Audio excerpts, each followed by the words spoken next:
Big Mike here with Hayes Entertainment.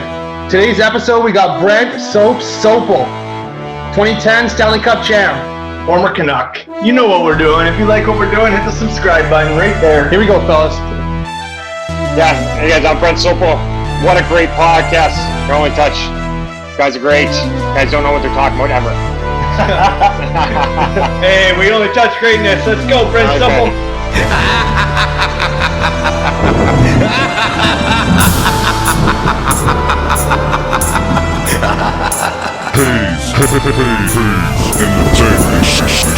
This is I Only Touch Greatness podcast with Ryan Hayes and Big Mike. We are going live.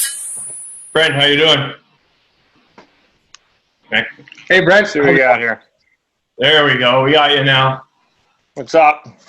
Hey, how you doing? Oh, where'd you go? I'm trying. I'm Ryan, by the way. I'm Big Mike. Thank you very much for taking your time for us today. Really appreciate it. Yeah, no problem. Try and get this technology shit figured out. As you see, we're huge Canucks fans, so yeah, we're big fans. So I gotta go, guys. So I gotta hurry. I'm just kidding. So we're just going to ask you a bunch of questions about hockey. You might as well start with what got you into hockey in the first place? Well, I'm Canadian, so do we need to go any growing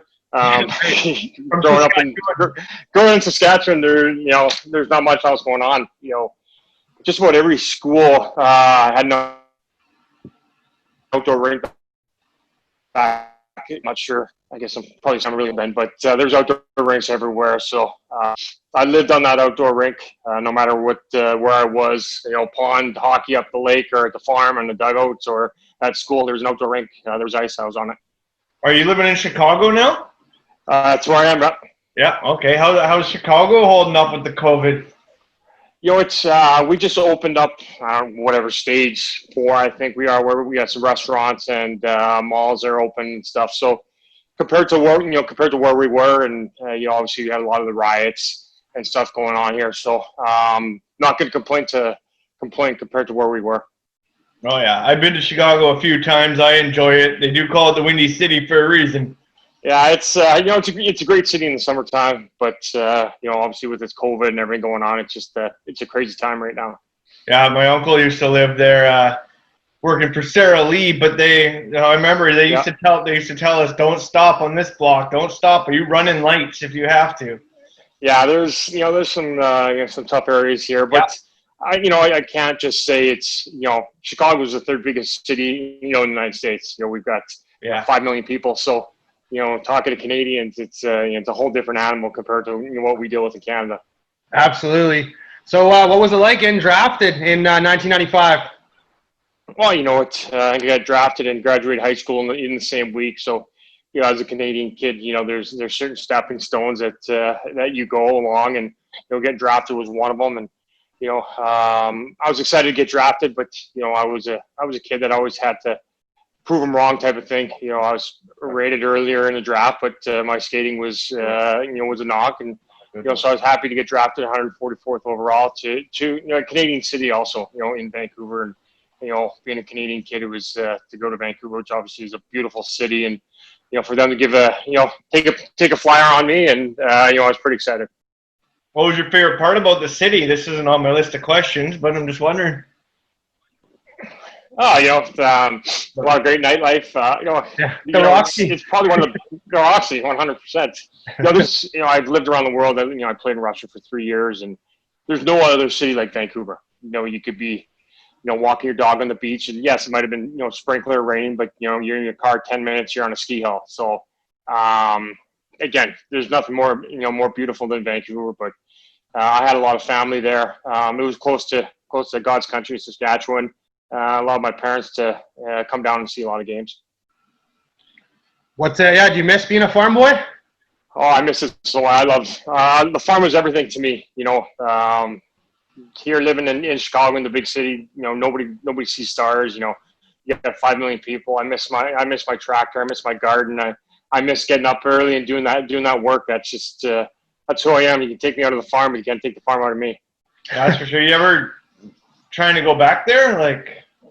Well, it's I'm not going to end up going back to the farm in Saskatchewan. I'd like to find something here in, maybe Indiana or Wisconsin. We're right on the border through all, Wisconsin, Indiana, and Illinois. So I'd like to find an acreage, but I've been here in Chicago the longest. My youngest daughter, she's going into grade 11, so the rest of the kids are out of the house. So this is home for me now. My parents and stuff are back in God's country, but I'm here for now, and we'll see where I end up. So your first goal against the Oilers, you still got that puck? I still have that puck, and I literally was just having a conversation about that with somebody yesterday. We were talking about pre-YouTube era, and I didn't see my first NHL goal till 6 months ago. I reached out to Elliot Friedman and said, "Hey, could you get me that video from the VCR tape from Hockey Night in Canada and CBC?" Because I had never actually seen it, so it had been in 20-some years since I scored. And I finally saw it and got to see, Mark Messier was on the ice, and Marcus Naslin, and Adrian Aucoin was my D partner. And, Adrian Aucoin and I live in the same town here outside of Chicago, and, been together for, 20-some years. So it was pretty cool to see. What was it like playing with the Sedins? Oh, we both came in together as rookies, but, for Brian Burke to do what he did to, mastermind the two of them to come together. But away from the rink, they're salt of the earth guys. Obviously, you see what they did for the city of Vancouver, for BC, for hockey itself, just complete salt of the earth. Great, amazing, great wives. I don't care about the hockey life. I care about men, and they're absolutely the best. Yeah, that's for sure. We both have met them many times off through charity events and like hockey fights homeless kind of things. Yeah. And they always take the time to talk to us. Yeah, definitely. It's got to do a lot with where you come from. Swedes, Finns, the Scandinavians are just amazing people. They got a different lifestyle, and just like I said, great salt of the earth guys. And Vancouver Canucks fans, we're blessed to watch them, but also those guys. Obviously, you look at Brock Besser with that jersey behind you. To watch a guy like Daniel and Henrik, way they approach the game is going to mold him into the player he's going to be. Yeah, I also got the autographed Pedersen right here. Oh yeah, that's cut off. So those are two not too bad guys to have on your wall. So what are your thoughts when you got traded away? It's a business. When I got traded, obviously that was right after the lockout 04-05. I ended up not playing that whole year. Lost that whole salary. It was a long year. Partied like a rock star, but career-wise, I was coming off my best season with 42 points, and to not to play, and then obviously getting traded away from Vancouver, where it was my team that I got drafted by. We had some amazing teams that had some abilities to do some amazing things. Fell short up in playoffs a number of times, and they traded all the way to New York, all the way to the Islanders. So coast to coast, first trade's always the toughest, and Vancouver was always home. Yeah, and you obviously got to come back for a short little stint as well. Yeah, yeah, it's funny how it worked, and I think I obviously won the Stanley Cup once, and I ended up losing to the eventual Stanley Cup winner 4 or 5 different times too. And that year against Anaheim was one of them, and it was crazy. I got traded. Anaheim called LA 15 minutes after they traded me to Vancouver. So I was 15 minutes away for being in Anaheim and winning the Stanley Cup. Yeah, that's for sure. We remember Chicago for years beating us, and then 2010 you were on the team and they beat us as well. But luckily we got our 2011 slaying the dragon from Burroughs. What was it like being on that? Obviously, every time I come back to Vancouver's a piece of, it was a hard place to play because, that was a piece of my heart.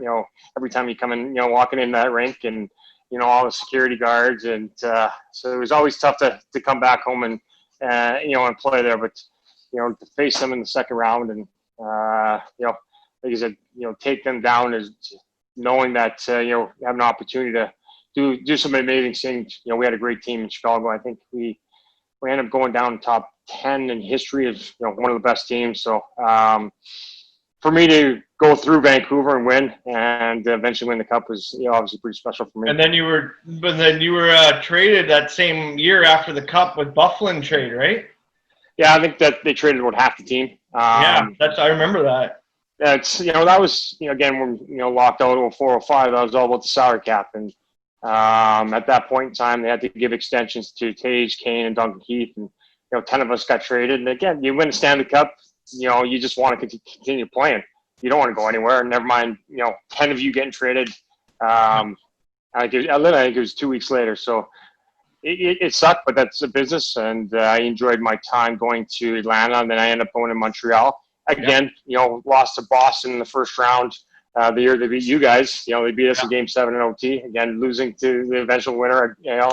But for me, I got to end up playing in Montreal, a team that I cheered for, another Original Six. That's why I ended my NHL career. Obviously, I can look back and say it's pretty special.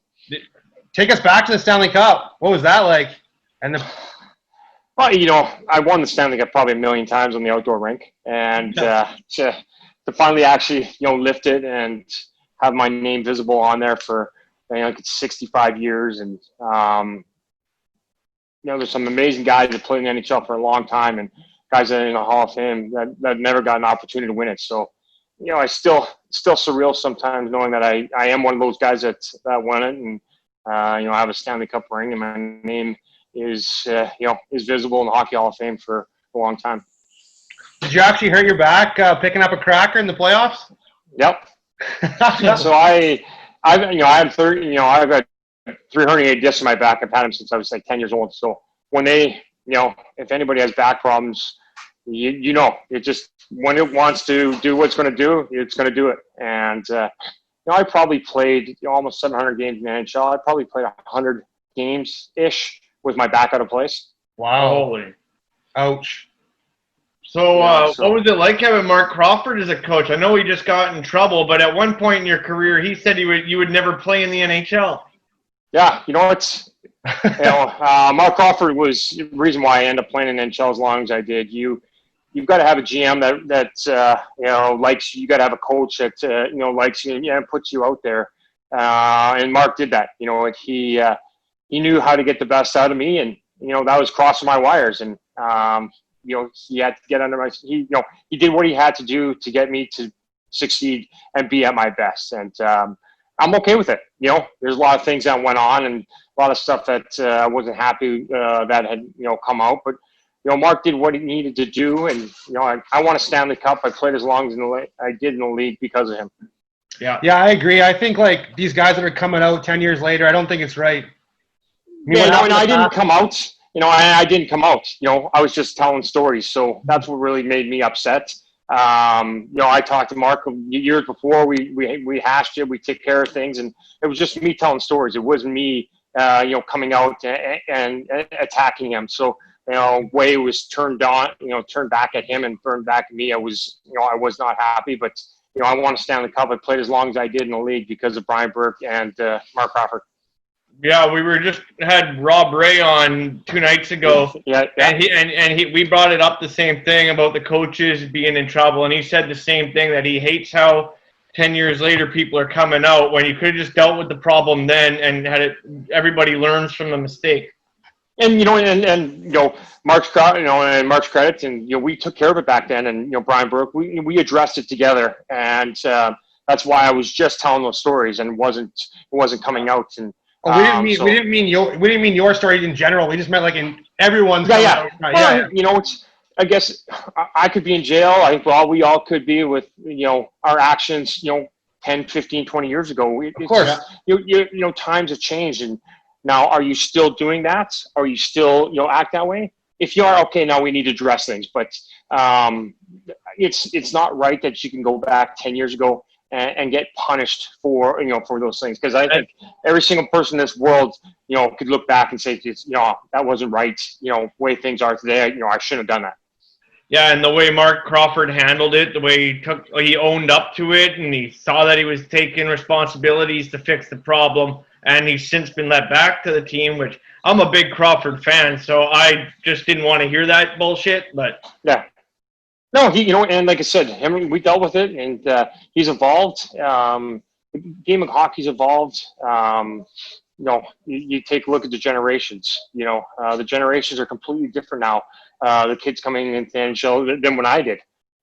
He was the boss, and that was it. There was no questioning. There was none of that. Now that's not how you coach. You got to have an open line of communication. You've got to talk things out. That's just the way it wasn't back then. So, give Mark Crawford a ton of credit that he's evolved his coaching skills, that he still can be in the NHL, because if he was still, handling things the way he did, 10, 15, 20 years ago, mark my word, he wouldn't be in the league. So you got to give him a lot of credit.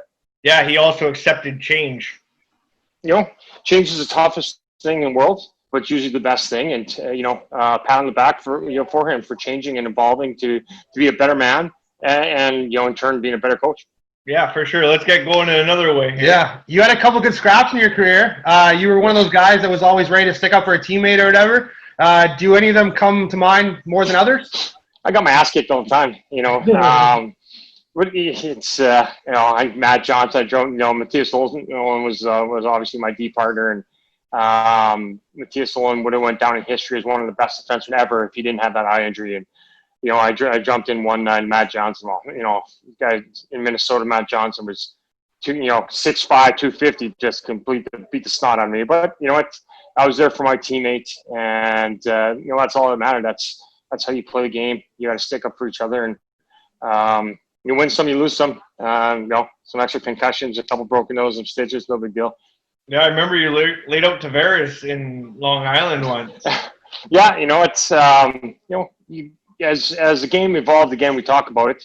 Fighting's not a big thing anymore. Back then, in junior, we had bench coin brawls. Every other game or every 2-3 games there's a line brawl. That was part of the game, and I missed that part of the game. We got to police ourselves. I think that the less of it now. If you want to talk about concussions, there's a heck of a lot more concussions on dirty hits than there are fights. And call me old school or call me grandpa, whatever you want. I just like being able to police ourselves a lot more than it is now. I just miss that. Absolutely, yeah. We missed the old time hockey as well. That was another story Rob Ray gave us, that him and Hunter were going at it at Pacific Coliseum, and they both got tossed in the game. There's a minute left, and Ray's still chirping at the ref. So Hunter goes down, hides in the behind the Buffalo bench, and as soon as he walks out, he hit him. And he's like, "I was just giving it to him for like 5 minutes straight." And then finally he said, "I'm like, well, what broke it up?" I guess Pat Quinn put his hand on his shoulder. He's like, "Boys, you guys are done," and that was it. They walked away. Yeah, and if everybody remembers Pat Quinn, he was one big man. Pat Quinn drafted me. That was he was a monster. So putting his hand on his shoulder, you knew his hand was on the shoulder, and he commanded respect. And so not surprising that they stopped doing what they're doing. But that's old school. You're not getting that now.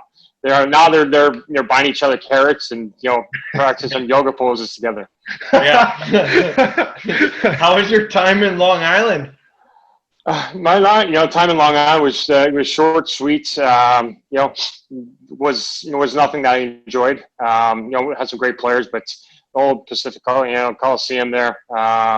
You had Charles Wang as the owner. It was just it was ran. It was a nightmare. It wasn't ran as a hockey club. Now things have changed now. Obviously, you take a look at what they're doing now. They've got a great team. Barry Trotz is their coach. Lou Lamorello, they've got some consistency. They got some great things there. So they're doing great things now. But it was a nightmare of 6-7 months for me. Yeah, how about that DiPietro contract?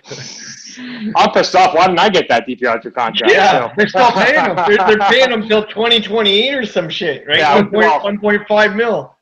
They had it was a 15-year deal or something, like I can't count to 15. They're paying a guy for 15 years, so he definitely back up the Banks truck. Yeah, good for that guy. Yeah, absolutely, 100%. Yeah. What was your favorite team you played for? Even though you won with the cup with Chicago, was it still your favorite team? Well, you can't not say Chicago when you win the Stanley Cup, and after 49 years you bring it back here, but. The group was the closest knit team that I've ever, was ever part of. Played hockey for, pro for 18 years. So I played on a lot of teams, met a lot of guys. But it was a year that we were that close from the number one guy to the backup goalie. Everybody cared, and that was the reason why we did what we did. What did you drink out of the cup? What didn't I drink out of the cup? So yeah, unfortunately, I didn't get to drink any kokanee. So. Oh. Yeah. Okay. Hey, I should know this stat. I didn't write it down though. Where did you play junior hockey? I was in the WHL, so I was in Saskatoon, then got traded to Swift Current, and played 4 years in the Dub. Learned how to ride the bus, and Todd McCollum was my coach and GM. So he's been in the NHL a long time now with the LA Kings. So he taught me a lot about how to approach the game day in and day out, and how to ride the bus. And he was a huge part of my development to get to where I was. How are you helping people with dyslexia? And for the other people that don't know, could you explain what dyslexia is? How much time do you have? So, dyslexia, everybody thinks it's just, flipping your B's and D's. And yes, that is a very, very small portion of it. But, reading comprehension, self-esteem is the biggest thing I always talk about, because we struggle with the simple things as reading. So you start struggling at 2 years old or 3 years old when you first grab that book and you look left to right, and why can my sister or my brother do it, or my classmates? So you start struggling at a young age. So self-esteem is really the biggest component to dyslexia that I talk about. My foundation, I'm just here to educate people what really dyslexia is. A lot of people think the IQ is low and they're not smart. No, it's not way. Our brains are wired differently. Some brilliant guy, Thomas Edison, I think he created something, maybe the light bulb. So some really smart people. They just learn differently. So it's a learning difference, but I still call it a learning disorder because the world's not educated enough. So just trying to change the world, but I'm trying to educate the world first. You have the Brent Sopel Foundation, correct? Correct. Yep. Yeah. And okay, so I'm not familiar with. We tried to get you to pick some things that I would know what dyslexia meant, but I mean, I read a book. Like if I'm studying, say, for school, I suck at school. So I read the page, and within 10 seconds, I don't know anything I just read. Yeah. So that's one thing, dyslexia is reading comprehension. You're focused so hard on each word that you don't remember what you had. Myself, if I come across a word that I don't know, and if it doesn't sound out and spell the same, I won't get it. There's different severities of dyslexia. The most severe dyslexic will never read a day in their life, where they look at the word and the letters are dancing or they're blending together. Reading comprehension is definitely, definitely a big one. You focus so hard, and it's part of mental health. The fact that you can't see that I'm struggling, and that's where the lazy, dumb, and stupid comes into play by the coach, by the teachers and stuff, because they can't see it. They think that you're fooling around, and actually, truly, you're working twice as hard as everybody else, at school to try and, read that word or trying to remember what you read than everybody else. Yeah, that's for sure. In college, I had to read the page 3 to 4 times before I could even remember portions of it. Yep. And that was before my concussions. Yeah, and some dyslexics have, photographic memory. My daughter has it. For before a test, we go over those answers, 4 or 5 times, and she'd remember it. She had that ability to remember. Let's just read, not by reading. It's just knowing remember what those words are, and not actually reading them. It's just by memorizing the words. Yeah. We're pumped on hearing you got a documentary coming out. Yes, it's going to be released next week, July 23rd, and 25-minute documentary of myself. But it's not about me; it's about everybody else that's out there struggling. I'm telling my story because this is normal. This is what goes on, and I just want to make sure that if I can get one kid not to feel the way I feel, then it's success. You can't get to 2, so you get to 1. That's for sure. And go ahead. Yeah, where can we find this? It's going to be out on all my social media, Facebook, Instagram, Twitter, and talking to some other platforms, maybe TSN, or talking to a number of different places. So it's going to try and be everywhere. Anybody watch it, just, send it out. You don't know who's struggling, and no matter what event you're going through, just depression or dyslexia or addiction, you always think you're alone. So you're not. I'm there with you. So I'm excited for it to come out because I'm here to change the world. We've talked to a few people now that have told their story, as in like Theo Fleury we had on. Yep. We had Clint Malarchuk on as well. Yep. And I kind of feel a little bit of what they feel, like everybody's a little bit depressed, but it's the way you can do to fix the problems. The world's a tough place to live. Yeah. So you got to be there to help people. And you talk about the Bible. It's treat people the way you want to be treated, and to do that, you got to be okay with who you are.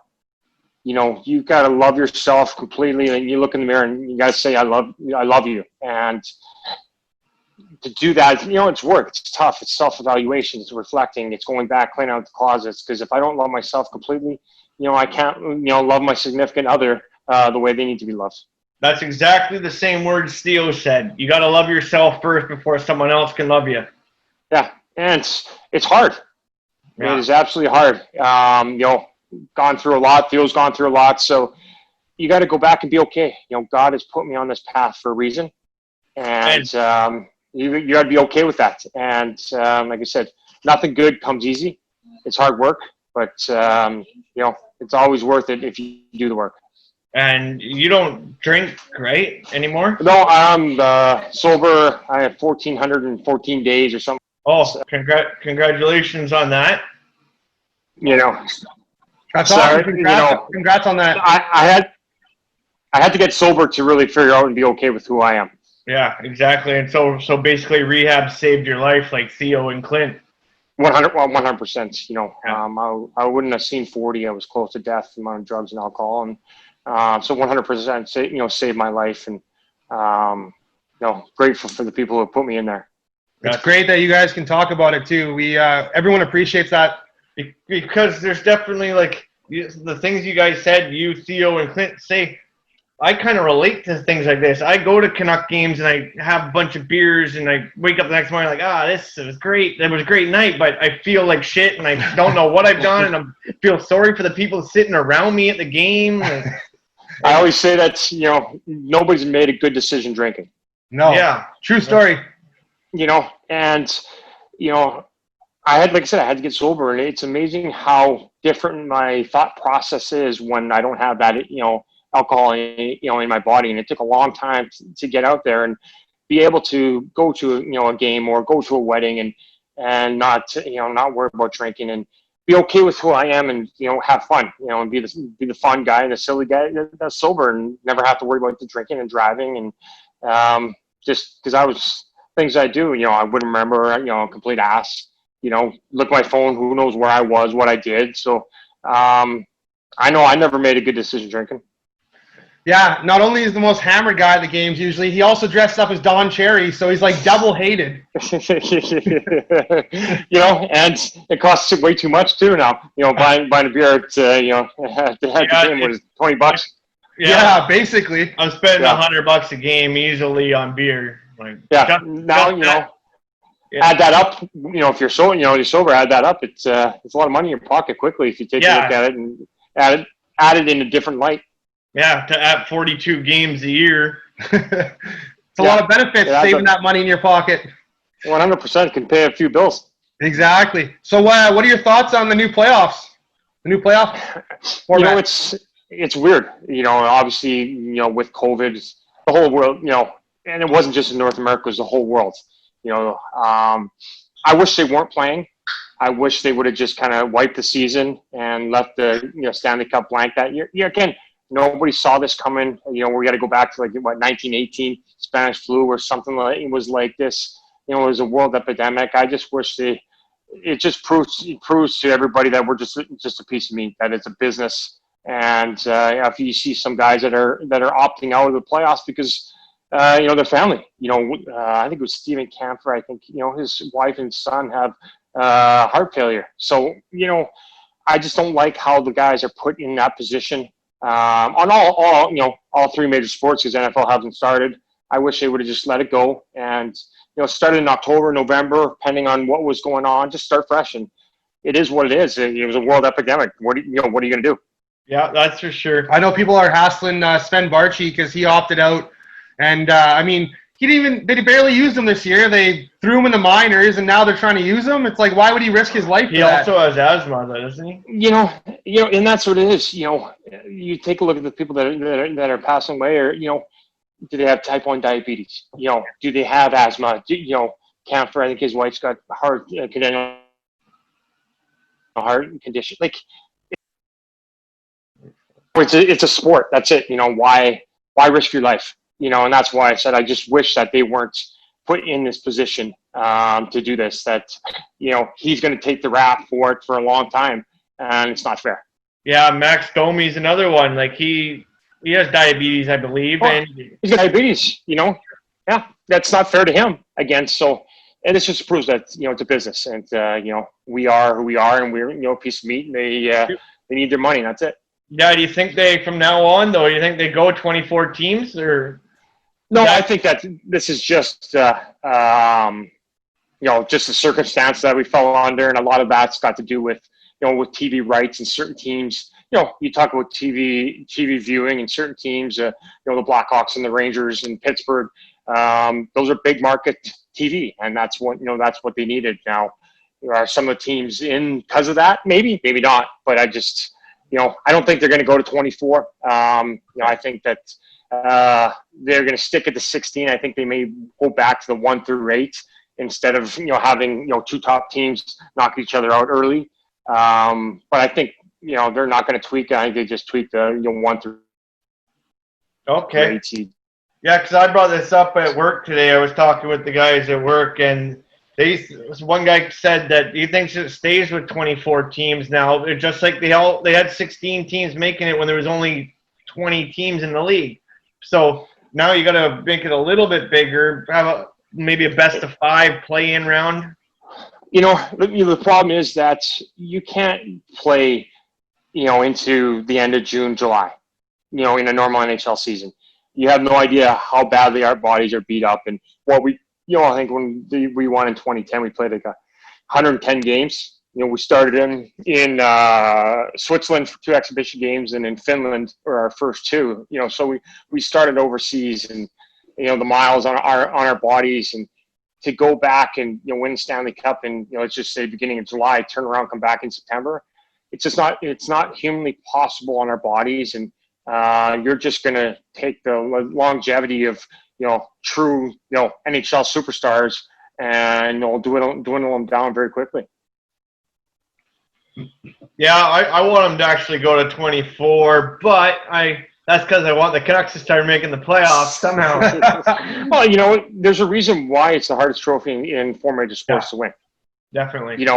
And with the salary cap, the parity in the league, there's no more easy games. It doesn't matter who you are. You take a look at I think besides the Detroit Red Wings and, the Ottawa Senators, I think they finished 31st or 30, they were in every single game. There's no more easy games like there was 10, 15 years ago. So the parity is so much, and you got to fight for every point. Points in beginning of October is just as important as, end of March. And it's just the structure of your team and the developing of your players.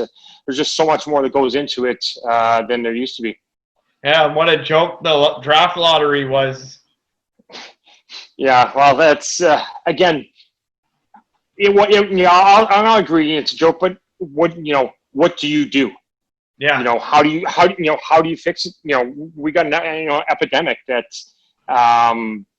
nobody knew what to do, and on a daily basis, how do we do this? How can we do it? How do we do it?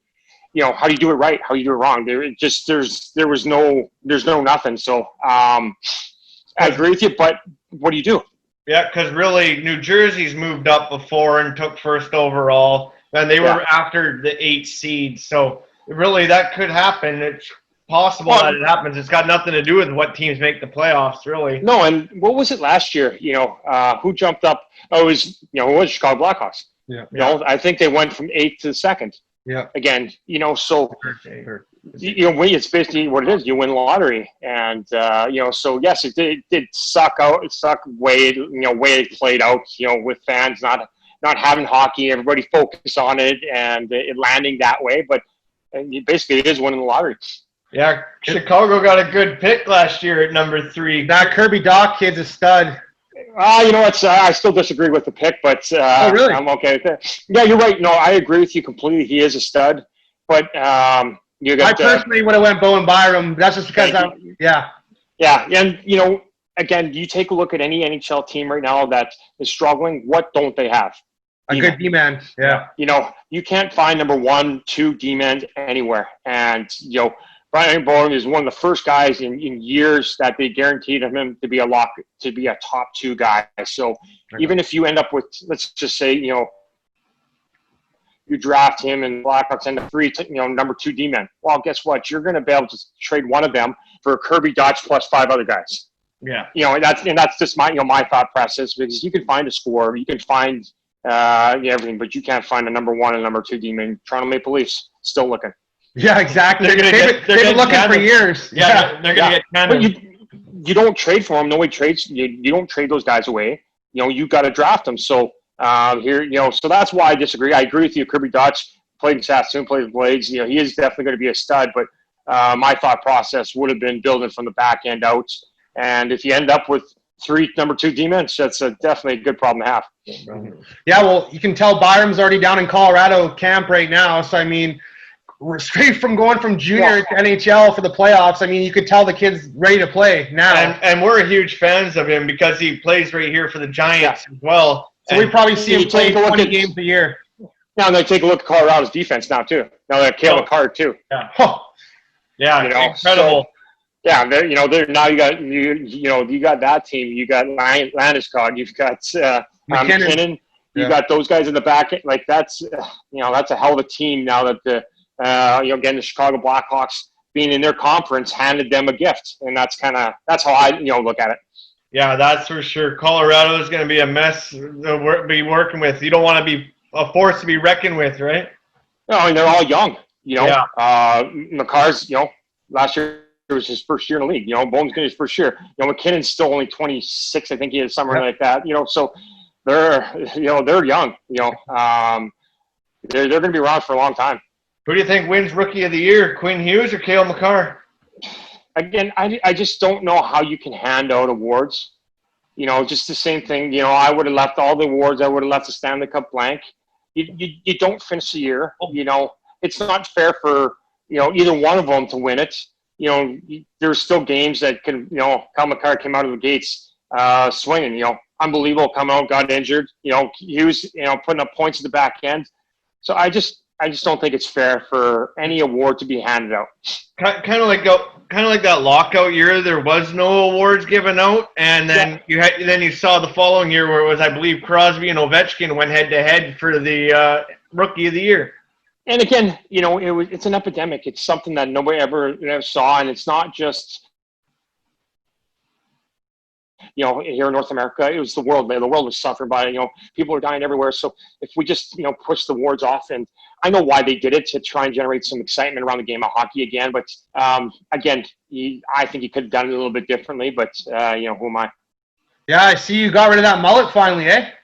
Oh, mullet! Are you kidding me? Just loved it. Yeah, I know. Another question came up at work was to ask you if you put moose in it. Moose! I didn't even know they still made that stuff. Yeah, that's how old the guy was that asked the question. Yeah, exactly. What's your favorite piece of memorabilia that you still got? Other than Stanley Cup or Stanley Cup ring, obviously you can't count that. Probably my first goal. Puck and stick. My first game actually was funny. Was here in Chicago. Then I think we went to Colorado, and it was my first home game as a Canuck. So I was wearing number 3. It was the third game. My parents drove all the way from Saskatoon to Vancouver to be there. Hockey night in Canada. I'm scoring in the third period, 1-1 tie. It was just way everything laid out, I'll never forget it. So that's probably the stick and puck. Right on. Yeah, those are good ones for sure. Hey, Brent, we can't thank you enough, man, for taking your time today. Like, we truly appreciate it. We are huge fans of yours, and we can't wait to put this video out and promote you and promote your documentary coming out. Thanks, guys. Appreciate it. Thank you very much. Good one. Thank you. Yeah.